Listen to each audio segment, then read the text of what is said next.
Matt Olson is on fire. Let's step into the On Deck circle. You're listening to the DFS On Deck podcast, brought to you by LineStar App, the top-rated DFS tool set and #1 companion for DraftKings, FanDuel, and Yahoo Daily Fantasy. Go LineStar Premium now at LineStarApp.com. Now, here are your hosts, fantasy baseball experts Joe Pisapia and KC Bubba. Hey, yo, what's up, everybody? It's me, Joey P, Joe Pisapia, and welcome to On Deck right here on the LineStar app. It is me, it's KC Bubba, and it's you, and it's MLB DFS, and what a wacky night it was. We're going to recap that, some major injuries in Major League Baseball, and look ahead to today's DFS slate. But first and foremost, we haven't had one of these yet. It was the Gooch showed up and beat us up yesterday, or at least me anyway. And, this happens. This is baseball. Like every, somewhere between 8 to 10 days, you get a day like that where things look good. And all of a sudden, boom, you get punched in the face. And that was me with Lance McCullers last night. The first 3 innings were lovely. It was beautiful. Everything looked exactly like it was supposed to. And then the 4th inning happened, Bubba. And I see dead people. That's all I can tell you. Yep. It makes it easier to turn your phone off. So that's good. That's a positive. But, he was rough. The biggest thing for me that was frustrating about last night is we were on a lot of the right teams, just not the right guys. There's a lot of the kind of off-colored guys that came through in big ways. And so it's I keep trying to tell people that were kind of frustrated. So we were on the right path. That's just baseball. It's just going to happen. Right, it is, and more often than not, look, we've heard, to start here, we've been on fire. We were due for one of these 0 for 4s, I mean, we still hit Yu Darvish, we still hit a couple good things there, but this, like Bubba said, this is baseball, and this is what makes baseball so much more difficult than NFL or NBA, is because this failure factor is built in. With the best players in Major League Baseball fail 70% of the time, the best ones. So you have to understand that's built into it. And look, overall, like you said, we were still right about where we were going, but whenever you get some of those off guys that you weren't on, that's a big difference. So obviously there was some good, the bad, and some ugly. Let's start with some of the injuries to Ozzie Albies on the DL for the Braves. That means Dansby Swanson is going to move up to that 2-hole, so keep an eye on that move going forward. I know we will hear on that show. Nick Madrigal is going on the IL. As fast as he was here, now he's gone, Bubba, and that's kind of sad because he was a free square. Max Scherzer with the hamstring goes, out of the game, and I got to tell you, man, I'm going to be real skeptical next time he's on the mound.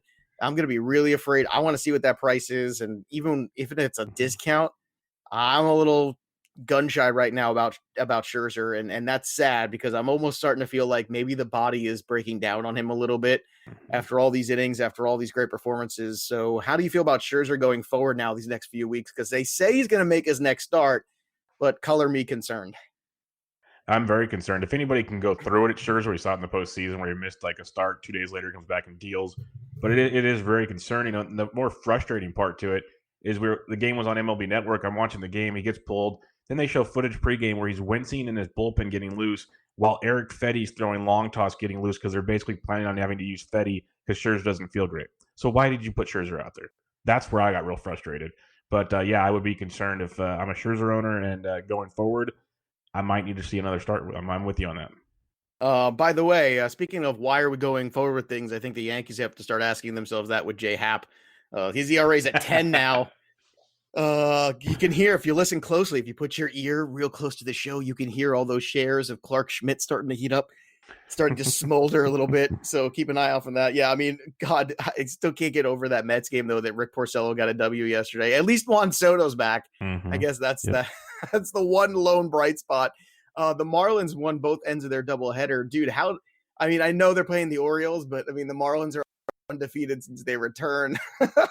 That's kind of crazy. Like what? They're the favorites in the East now. But I digress. We stayed away from that Red Sox Rays game, which was good because again, those Rays offensively they're so inconsistent. It's very difficult to go in. But you were on Dobnak, and good job on you against Trevor Williams there. He got a W. You were pointing that out yet. Good start from Ryu last night against the Braves. I would love to have targeted him yesterday, but he's been so bad lately. It was great to see him get back on track. He was one of my favorite GPP arms last year. And then Newcomb, and Toussaint tonight. I mean, the Braves are starting to show a little bit of wear and tear here, especially with Albies out of that lineup. So we might be visiting that one again. But good news, Ryu turning things around. Hopefully this is him getting on track and not a one-off. But I'm a little worried about the Braves long-term here, Bubba. Is that doubt starting to creep in here? Yeah, it is very concerning, and we're going to talk about targeting them tonight, for instance. There's outside of Freeman and maybe Acuna, that offense is, and Azuna, I guess, but it's a pretty abysmal offense right now with Nawazi Albies and just overall struggling. Yeah, Indians pitchers continue to be great. Clevenger, Bieber, everyone's rocking and rolling there. Yu Darvish was good against Bubby. That's what we wanted last night, so we did get that. Our 4 outcome game we told you to stay away from was the Brewers White Sox, and guess what? It was a 1-0 game. Hauser and Keiko both pitched well, but Hauser got the W there. So as great as he was, is good news because now we can start using him in other spots. Hauser, we kind of needed to see this game, so that was very good against that White Sox offense. But once again, you see that the razor thin could have gone anyway, coin flip kind of contest. You stay away from it. And of course, the whole Robbie Ray McCullers thing was absolutely brutal. But at least Mike Trout was good. Man, he should have more kids. Let me tell you. Oh, yeah, boy. He's producing, one would say, in more ways than one, I guess. But he's doing the A's lineup too. I mean, Ramon Laureano and Matt Olson just look fantastic as well. And now today's a little wacky slate, the way things are rolling out there. So Bubba's going to take you through what's going on on DK and FanDuel before we get into the individual games. We're going to go through all the games here. I don't know if we're going to do too much in the afternoon, the 1:35. We'll probably skip to the 3 o'clock stuff. But I'm just telling you right now, it's wacky out there. We're going to break each game down on each slate like we always do. But have a heads up here because Bubba's going to show you exactly what site's doing what because it's kind of the wild, wild west today. Yeah, get your compass and your calculators out. It's going to get fun. When you look at FanDuel, they're doing a 5-game early and a 5-game main slate. Okay, so starting at 3 o'clock Eastern through about the 6 o'clock Eastern games, I believe, are your early games, then your night games. DraftKings usually locks it around 7 Eastern. Now they're locking at 6 Eastern to grab the 2 6 o'clock games. So they're having a 7-game slate. So DraftKings will have a 7-game main slate, a 3-game early. FanDuel will have a 5-game early and a 5-game late. So none of this stuff will be identical, but we're going to cover all the games to get you in the plays you need to cover all the games. All right, so let's start here. Let's start at 3:10. We've got Tyler Anderson against Kyle Freeland. Now, look, Freeland's been good. Better this year anyway than last year, but that's not saying too much. And Tyler Anderson, look, here's the thing here. You definitely want to go with the big righties like Trevor Story and Arenado today. If you're going to have shares in Colorado on FanDuel, they're pretty easy to have in the lineup. There's no doubt about that. Over on DK, very expensive. Blackman, Arenado, you almost have to consider just going all in there with Colorado, maybe even considering Freeland if you're doing the early on DK. But look, once again, this is a very tricky game. I would expect offense here, so I would just go that route. But do you like the other side of this one at San Fran with Freeland on the mound? You want to attack him? Because I know he's been better, but again, I don't know where your trust level is. He's been better, but day game and Coors, ball's going to fly even more often than not. I don't trust him completely, so I'm going to stay away. But in a GPP, I could see the appeal of throwing Freeland out there because it is the Giants. But, Solano hits lefties great. They have some interesting right-handed bats there, so I'd pretty much avoid the pitching in this one. Yeah, Matt Kemp is just 3.1 if he's in the lineup today. So just, again, make sure everyone's in the lineup, make sure what you got going on. But I'm with Bubba. Go with the offense here. Look for it in the afternoon. That seems like a pretty good lock here. The next one is another tricky matchup because you've got Mike Minor, who at times can be good and other times not so good, against the A's, who were rocking last night. And Mike Fiers is always inconsistent. Now, Minor's 8.5 over on FanDuel. Fiers is just 7K. Fiers is 8.1 on DK, 9.7 for Minor. Matt Olson on DK is 4.7. So he's actually, ironically, after the 2 home run night, cheaper than everybody else because of the lefty-lefty matchup. How do you care? I guess that's the question. No, I do not care with a guy of that stature. So I'll be, if you're stacking the A's, you play with some Matty Olson. That's just how it goes. Yeah, I would agree with that. Pitching is really tough today. We'll get to the one pitcher that I like in the afternoon here in a bit, but Mike Minor's not it for me. I don't trust him.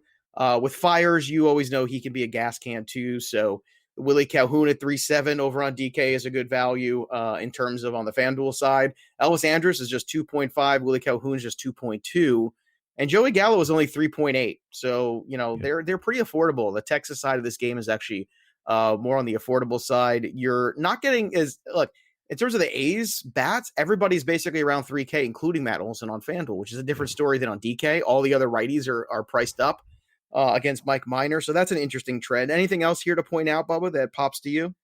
The only one I would say, if you're looking for some value with the A's, Piscotty versus the lefties, and he's actually swinging a pretty hot stick lately. 2,500 on FanDuel, cheap on DK. So Piscotty be a guy to keep in mind as well. All right, let's move on to the next one here. This is the one pitcher I feel good about, and I can't believe I'm saying those words because it seems like it's going to be a cartoon bubble outside my mouth, but I feel good about Dylan Bundy. There, I said it. I do. I don't know how he arrived here, but I guess this is, vintage 2020. 9.3 on DK, 9.2 on FanDuel. Trout's hitting the ball well. Fletcher was good last night. Fletcher's just 3K at the top of this lineup. If you want to get into this here and you want Mike Trout, who's 4.4 on FanDuel, just put him and Adele together because that basically offsets. And Adele is still a free square at 2.1. So basically you're just taking down Mike Trout's value like $1,000 and you're marginalizing it. And if you get anything out of Adele, it's a bonus. So basically that's the idea. He's going against Taijuan Walker today. And the Seattle Mariners. I think Bundy can handle this lineup. I think there's some strikeouts here. He's been limiting the walks. He's been striking out guys. Maybe the change of scenery, maybe a different voice in his ear, whatever it is. Dylan Bundy is starting at least to look like the guy that years ago we thought he would be. And if so, the Angels really might have found an ace in this rotation, and it might have been a diamond in the rough. So is it time for all of us to buy into Dylan Bundy? I am, and especially today because it's kind of a difficult slate. But where are you at with this one? Yeah, I love Dylan Bundy. I bought into him for season long. I played him pretty much every start in DFS. He's legit. The pitch mix change has been huge. This Mariners offense, it's got some pop in it, but a ton of swing and miss. And Bundy can exploit that in a big way. So I love Dylan Bundy. And we mentioned it yesterday. If you can go Adele, Trout, and Fletcher, like you're saying, you can get that 3-man wraparound stack. It makes Trout very affordable. I played Trout a lot in years past. I know he's expensive. But what he does more consistently than like anybody in baseball is ridiculous. And he proved it again last night. Time and time again, he's worth every dollar compared to most people. So that wraparound stack's great, and Bundy's a phenomenal play tonight. Yeah, I'm with you on that. Like I said, if you want to get Trout on DK, a little bit harder. Adele is just 3.3. Trout is 5.8. Same concept. You're still marginalizing it, but it's a lot harder to do on DK than it is on FanDuel, especially when you have to figure out that second pitcher, which is tough. And 605 here, Jordan Montgomery on DK at 7.8, Zach Eflin 6.9. FanDuel, those guys are priced a little differently. 6.8 for Montgomery, 6.3 for Eflin. This feels like runs to me, Bubba. Like, I got to be honest, this one's in Philadelphia. They're doing those home and home things. It kind of feels like runs. Like, it just, as much as I'm tempted to kind of go the Jordan Montgomery side on this one, Aaron Judge has been on fire. He's 4.5 over on FanDuel. On DK, he's up to 5.3. The funny thing is Gleyber Torres has hit rock bottom at 2.9. He is a must own today. I'm sorry, a player that good under 3K, he's going to be automatic for me. Aaron Hicks is back down to 2.72. Keep that in mind. Gary Sanchez 2.8. There's a lot of value in this Yankee lineup tonight, which is kind of surprising to me. But do they know something we don't about Zach Eflin? Because I've seen enough Eflin to know that I'm not afraid of him. No, I'm going to take the bait if that's what it is, because give me all the Yankees. It's ridiculous. You mentioned the FanDuel pricing. Talkman might get a spot. He's 2.4. He's very strong. Gardner's had 2 homers in his last 3 games. He's 25.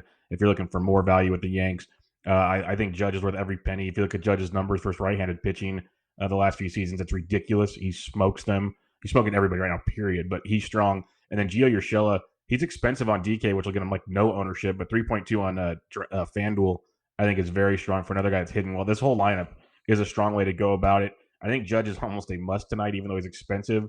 But you can get a lot of cheapies in here as well, because it'd be shocking. It'd be totally baseball to do it. It'd be shocking, though, if the Yankees do not just blow up Zach Eflin. Yeah, I'm with you, man. I'm definitely favoring the Yankees today. And once again, just be careful how you're using these things. Like Bubba said, there's different games and different slates. And different, it is crazy out there. So pick and choose. So look at the players you like more and find where they're playing today and use them. And just be careful. That's all. It's just got to be a little bit smarter today. You might have to pay an extra attention than you usually do. It's not quite as easy or as simple, I should say. It's easy. It's just not simple. Louise Castillo is a 10K on FanDuel against Carlos Carrasco, 9.5. Smells like 4 outcomes to me, Bubba. How about you? Yep, 100%. Like as a baseball fan, I want this to be like a 2-1 pitching duel where they both go 8 innings. That's what I want. I want the bullpen to blow it, which is 2020 in a nutshell. But it's really tough. Like you'd have to multi-enter to really take stake in this game. Yeah, I don't think there's going to be enough offense for it. If No. you want to just take a shot tonight on one of these pitchers, I would take Carrasco because I think the Reds lineup is a little worse for wear right now. They're just not really, outside of Castellanos, they're really kind of, just struggling a bit, and that happens when you face Bieber and Clevenger back to back, and it doesn't get much easier tonight. So, I mean, if you want to just go one, Carrasco and Castillo are basically the same price. So if you want to do a GPP with one and then just flip around to the other one and then just get your offense elsewhere, that's fine. Like, I got no problem with that. That is the best approach that I can see tonight. Other than that, I'm staying away from that. And that's a multi-entry play, obviously. This next one is intriguing, but I don't know if I want to go the Zach Gallen route. I definitely go to the Diamondbacks route, though. Zach Gallen's 8.9 on DK against Brandon Bielik. Who knows? Every day it's somebody new. By the way, our boy Tehehe did not do well yesterday. He got over 12 DraftKings points. I know that much. Did he? Which for 4K I'll take. Yeah, I guess. Well, when you put it in that perspective, I guess. But check out this, because against Brandon Bielik, you've got Arizona tonight. Ketel Marte on FanDuel 2.9. Cole Calhoun coming off a big night. The lefty-righty favorable for him 2.5. Starling Marte at 3K. I like the top of this Arizona order against this pitcher here in Houston. In Arizona, but this pitcher for Houston. So I would definitely go here. Zach Gallen's a good pitcher. I just don't know if I want to go this route. You might not have a choice, but I think there's somebody else on this slate that I feel better about. We'll get to in the next game. But I do like the top specifically of this Arizona lineup in Arizona on FanDuel. Again, hyper specific here. Is there anything else on DraftKings side or somewhere else? Because talk about variance. Ketel Marte at the top of this order on DK is 5K. He's just 2.9 on FanDuel. Oh my goodness. That's like, bells and whistles going off like crazy here. Yeah, big pricing difference. I was telling someone earlier, I'm really bummed Arizona went off last night because I had this game circled already with Bielik.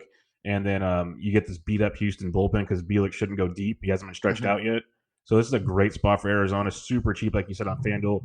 Even guys like David Peralta and Escobar both went deep yesterday. They could have a field day on this one. I think it's a great spot to be different.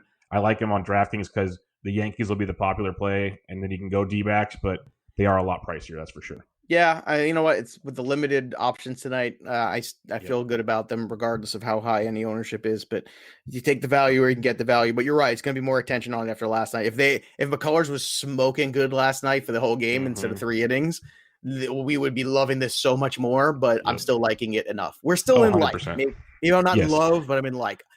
Here's another thing I never thought. Yeah, here's another thing I never thought I'd say. I really like Tyler Chatwood tonight, dude. Oh my God, Dylan Bundy in the afternoon, Tyler Chatwood in the afternoon. What? I mean, the evening. Yep. What's going on, Bubba? I know. I need a cocktail. This is crazy. What world is this? Yeah, it's wild, and the problem is it's worth it the way he's changed things up because it's been a legit change. That's what people need to realize. He throws his cutter a ton, his fastball's down to 8%, his four seam. So what he was walking guys are getting hit out of the ballpark with, he's not using, which is a big plus for people keeping track at home. So he's struck out over 8 guys in both starts. Royals team doesn't scare you. He's worth the price anywhere. I don't mind him in cash games for FanDuel. I don't mind him in GPP. Same on DraftKings. I think he's the pivot off of the Carrasco-Castillo matchup in that same price range. Yeah, I'm with you there. Tyler Chatwood at 9.6 on FanDuel is a lock for me against the Royals. 9.4 on DK. It's just a really good price. The guy's been terrific. Going with this Cubs stack again, Rizzo, Bryant, Baez, Schwarber still cheap on FanDuel, just 2.8 against Brad Keller. He's gonna have a big game eventually. It's coming, could be tonight. But look, just keep it simple, stupid, tonight. Like, just don't overthink it. I know there's a temptation, or like you put things in there and then you go back and you overthink stuff. Don't do it. Just keep it simple. Yeah, go ahead. One last thing I'll have for you is your free square on DraftKings. He's 29 on FanDuel, which is still nice. Somehow more expensive than Schwarber. Can't figure that one out. But on DraftKings, Jason Kipnis is $2,800. He's starting versus right-handed pitching. He's swinging it well. He's a free square in cash and in GPPs. Yeah, and you're going to need that, especially if you want to try to go up to the higher board hitters tonight. And I think you're going to want to. I think you're going to need more offense tonight than pitching. Just don't let pitching kill you. And that's why I'd rather just play it safe with Chatwood. Let's just play it safe. Let's not overthink it. And that's why I'm a little afraid of Gallen too, because what if Gallen goes bad against Houston? Houston can go rock anybody any given night. Gallen's a nice young pitcher, but still there's risk there. So it's not a cash game play, not my opinion. All right, let's go to the next one here. This one has some tournament appeal for me. Nate Pearson, 7.5 was really good against Scherzer in his first outing. He was asking a lot of that kid to beat Scherzer, but he was basically there with him. Touki Toussaint is going to come out of the bullpen and try to stretch out for this one, but he ain't long for this game. Albies is out for this game. Markakis is back in, but he hasn't been playing all year. I don't know, man. I think this is a good spot for Pearson. I'm a little worried about the Braves right now. Pearson, I think at 7.5 on FanDuel is a good investment. Over on the DraftKings side, he's just 7.3 as your secondary pitcher tonight. I really like this one. And I got to tell you, too, there's some opportunity with these bats. They're cheap. Bichette on FanDuel, 2.7. Gurriel, 2.5. Vlad, 2.7. Now, you can go up there and pay for anybody you want. Teoscar Hernandez, 2.8. I think you kind of troll the Braves a little bit 2 nights in a row here. Am I getting too fancy here, or is this maybe just kind of simple and out there and lock and load and do it? I think the Blue Jays are a very live alternative angle for this slate. I'm with you on that. I think even if you want to play some of the chalkier bats, you can use a couple Jays to differentiate. So I'm with you 100% there, especially on FanDuel. They're cheaper, but not too bad on DraftKings. To the Pearson point, I'm a huge fan of him as an SP2 on DraftKings. Still kind of concerned a bit on FanDuel because you want that at least quality start if he's not going to get the win. He threw 70-ish pitches last time. He's probably going to throw about 85 tonight. If he walks a few guys, he might not get to 6. That's my only concern there. But he's going to strike out a ton because the Braves are striking almost 27% versus righties in this early season. Lots of swing and miss. Yeah, I could definitely. That's a really good point. As a secondary pitcher, it's the better play. But I think on FanDuel, I would take my chances just getting that W. I think you can get to 5 innings. Strikeouts. Lots of Ks. Give me the strikeouts. Give me the path to the W. I think you can get those 2 things. The quality start would be a bonus. I wasn't even thinking for the quality start. Like I'm just thinking W and strikeouts right now. And I think you can give me both of those things because this lineup's a little beat up. The rotation's a little beat up. I think the Braves are a little mentally beat up right now. Speaking of beat up, the Orioles are getting their butt pounded every day by the Miami Marlins. Of all teams. And I'm still not getting involved. I mean, I like VR at 2.6. He's a good value. He can steal some bases.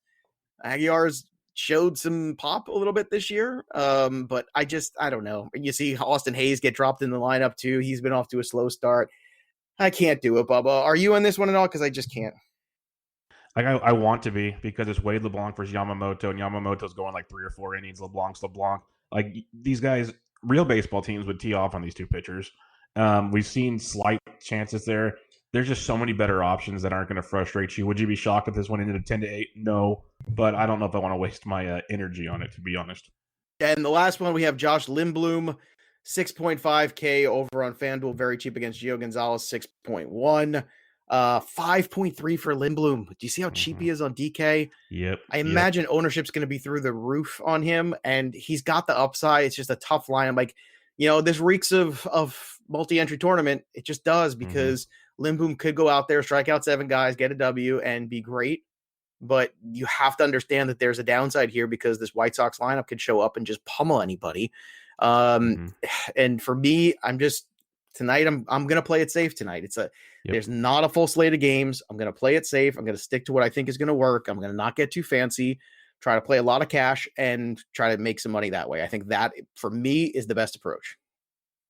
I'm with you. I think, if you want to play a couple White Sox to be different because Lim Bloom should be popular.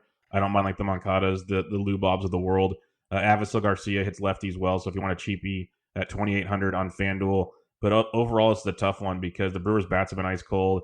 And Lim Bloom, left with the back injury, missed a start. So where's he really at? But he's super cheap. So it's going to be interesting. All right, let's do it. It's time to call our shot. Bubba and I are going to select our guys to go yard. And if you retweet this segment over on the Twitter machine at LineStar App, you can win some free swag. Everybody likes free merch. I know I do. I know you do. Everybody. Free stuff is great. So it's my turn to go first today. I'm going to go with Ketel Marte against the young kid in Houston. Yeah, that's right. I'm going to stick with the Diamondbacks. Hopefully that's a breakout for them last night and things continue to go forward there. I want to see Marte finally become the guy again that he was last year And let's start with it tonight. That price variance between the two of them is huge on DraftKings and FanDuel. Love playing them on FanDuel tonight. Top of this order. Give me Ketel Marte. Start things off right. How about you, Bubba? Where are you going for your dinger tonight? I'm going to go with the guy I talked about quite a bit that's worth paying for. It's easy. Give him an 8th homer of the year, Aaron Judge. Oh, boy. Hey, also the sun's going to come up in the morning. Jeez, Bubba. Hey, winners win. You got to pick winners to win. That's just how it works, Joe. I can't help it. He's that good. Yeah. Well, I'm just having some fun here. Again, if you're new to the podcast, make sure you are subscribing. That way you know when every show drops every morning, Monday through Friday. Again, the show is LineStar on Deck, MLB DFS. It's easy to find. We're on Google. We're on Stitcher. We're on iTunes. We're on iHeart. We're on iEverywhere. And, of course, go over and get that LineStar app, download it, and upgrade to the premium product. That way you can be playing DFS with the cool kids like us. And we'll get back on track tonight. Again, mixed results yesterday, but that is the beast. That is what Major League Baseball is. We've had a whole lot more good than bad here in these first 2 weeks. So we'll take solace in that and don't lose hope. Let's just get back on trail and be simple tonight. Be simple. And like Bubba said, recognize the slate. See what's going on. Recognize it. Take the players that we like along with the ones you like and go in there and play smart and find the contests that work for you. That'll do it for us. Reminder, follow us on Twitter at LineStar App, at LineStar MLB. You can follow Bubba at KC Bubba and me at Joe Pisapia 17. That'll do it for us, but the story of the game goes on. There's nothing left to do now except step into the There's nothing left to do now except step into the batter's box and go yard. We'll see you next time, kids. You've been listening to the DFS On Deck podcast, brought to you by LineStar. Hit subscribe, tell a friend, and stay tuned for the next episode from fantasy baseball experts Joe Pisapia and KC Bubba.